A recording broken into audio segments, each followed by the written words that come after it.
আমি একটা ছড়া শোনাচ্ছি। খিচুড়ি, কবি সুকুমার রায়। হাঁস ছিল সজারু, ব্যাকরণ মানি না, হয়ে গেল হাঁস চারু, কেমনে তা জানি না। বকায়ে কচ্ছপে বাহবা কি পূর্তি, অতি খাসা আমাদের বকচক মূর্তি। টিয়া মুখ গিরগিটি, মনে ভারী শঙ্কা, পোকা ছেড়ে শেষে কি গো খাবে কাঁচা লঙ্কা।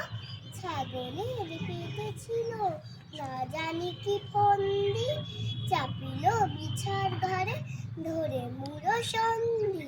জিরাফের স্বাদ নাই মাঠে ঘাটে ঘুরিতে, হরিরে ঢং ধরি সেও চাই উড়িতে।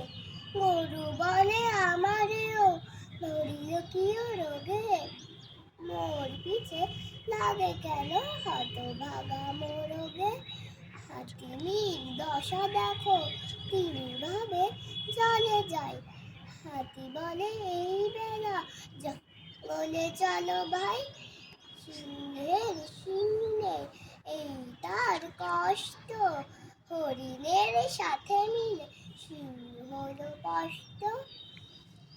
নমস্কার।